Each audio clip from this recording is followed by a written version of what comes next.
right now, as we speak, it is hotter than 2 rats getting it on in a wool sock. So we're going to need to try and keep our garden cool right here on the Backyard Gardens Podcast Minisode. To have a good harvest, one must plant good seeds and must also use the right kind of fertilizer.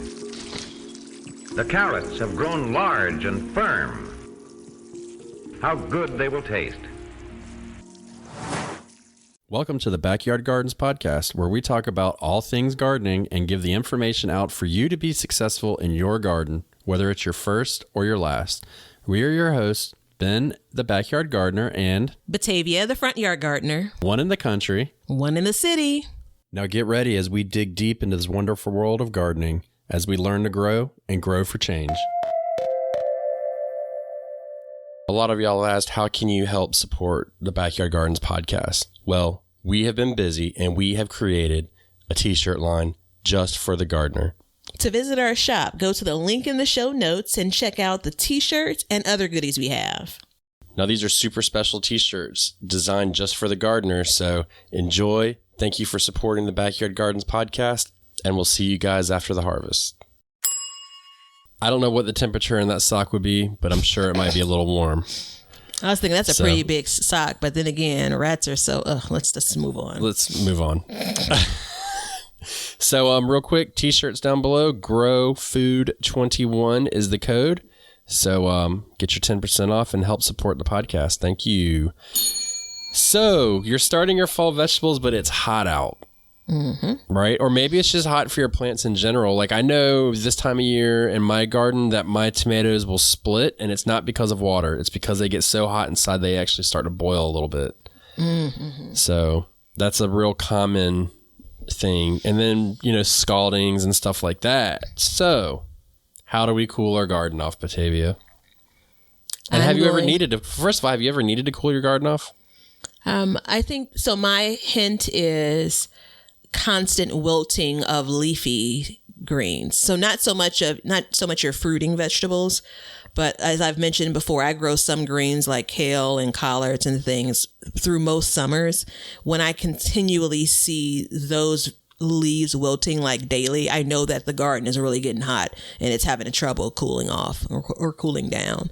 Our knee-jerk reaction is to water more, which I don't think that's flawed, right? My second one I'm going to give you is to make sure that I have mulched properly. Do I still have a couple of inches? Let's break each one down real quick.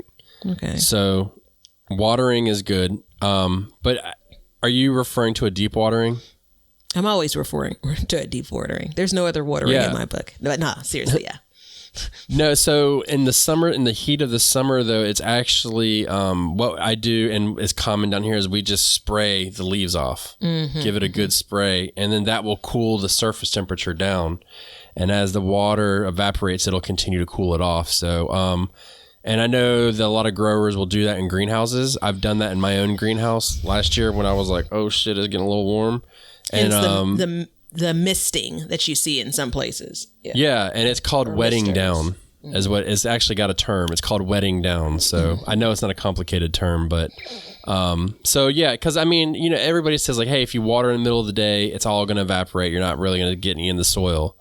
So that's what I do, and it does help. Now the question is, well, I don't want to do it in the middle of the day because the droplets on the leaves will burn holes in it.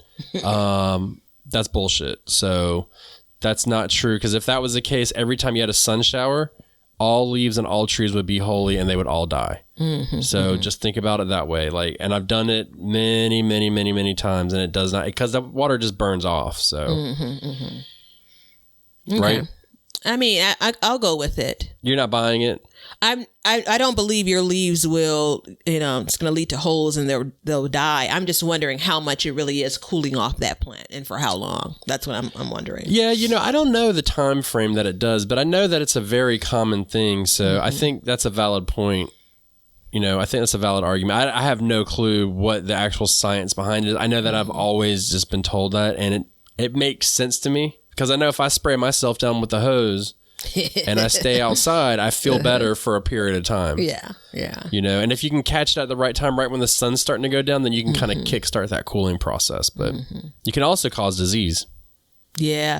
Well, I mean, I think there are other indicators, so looking at if you have containers, I mean, sometimes the actual container itself could be super duper hot. I think that, and I know we talk a lot about mulch and different types of mulch, but if you don't have your garden mulched, if you look at, like, if you touch the soil, like, that's another indicator.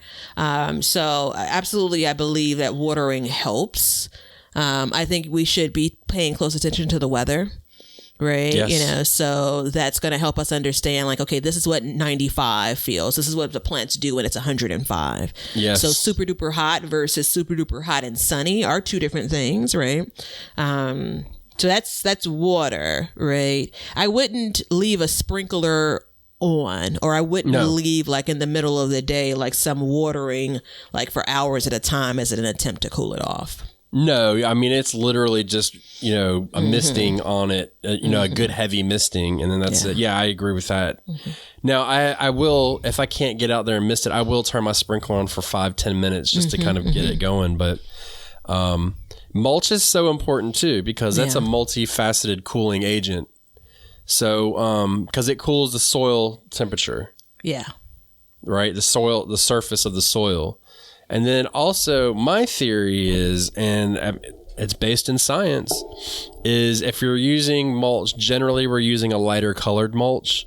So it's not soaking up that heat. So I would imagine that it keeps the underneath the plants, the leaves and stuff, it probably keeps it at a more consistent temperature because it doesn't have that. Yeah, it doesn't have, it's like I don't wear black ever in the summertime. You will not see me wearing a black shirt because it's just way too, I know you're looking at yourself like, damn, but I can't because it's too hot. It just black soaks like it the up. omen. Yeah. I've got a big tattoo on my chest in the dark ink. I can feel the heat sometimes right there on that spot. So, it's based in science, but it also helps keep the water in the soil. Yeah. So just to note, it's less about, like, the vegetable that's on the plant or the leaves of the plant being kind of moisturized, if you will. It really all goes to the root. Like, we're talking about if you had some deep watering yesterday and it's super hot today, chances are your plants are going to be fine. You may, again, experience some wilting, but it's going to be fine because it's going to the root for the source of hydration, right? And so we're basically, when we talk about mulching the soil, we're basically saying protect that top layer and then ultimately protect the layer under that, the root of the plant, right? Right. Well, the mulch holds water, so it'll, like, the roots, if you remove your top layer of mulch, you'll see that you have a lot of surface roots, and that's because it's pulling water, so it helps with that too. And then the final thing is adding shade. So that's what I'm going to be doing. I'm going to add a 30% shade cloth to mine, and that's going to help me kickstart my growing. I did it in my greenhouse. It was consistently getting up to 115 degrees. I put a 30% shade cloth in the greenhouse and it didn't get above 90. It stayed about 10 degrees warmer than outside. So that's a big difference. It's a big difference because we know some vegetables, and it's not as easy to add shade cloth to things like tomato plants, but some vegetables you'll have them drop their flowers based on extreme heat. Right. There is some stunting that happens based on extreme heat. So that's not my experience in Chicago based on kind of our weather trends in recent years. But if you're constantly above the 100s, you're going to struggle here.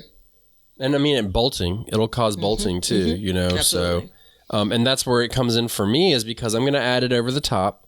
So that means in the hottest part of the day, only 70% of the sunlight's going to come through. So that's a little bit less heat that's going to come through, and it will manage the cool. So what will happen, a lot of times plants will bolt not only because they're too hot, but because they're stressed in wild temperature swings. Yeah.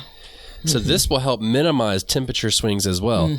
Now, if I mulch and I wet down if I have to, and I have the shade, now you can see how it all is starting to come together. And we might actually, I might be up under there building an igloo. You never know. I got so many things going on. Now let me stop. But, it's just all these different things. Now, it is tricky because when you put the shade cloth up, you are I mean, you're effectively trying to trick nature. That's how I look at it. Yep. Take it out of my head. Why don't you?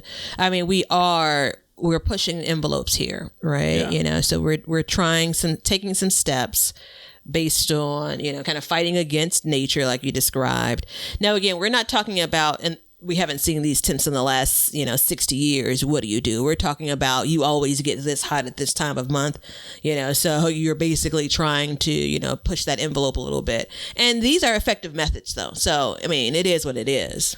It's very common. I mean, people use shade cloth all summer, and even though I don't use it for my tomatoes and stuff, I do know that if I put it up, my tomatoes would do a lot better, because there is a period of time here where they just kind of clinch up and they stop. Yeah.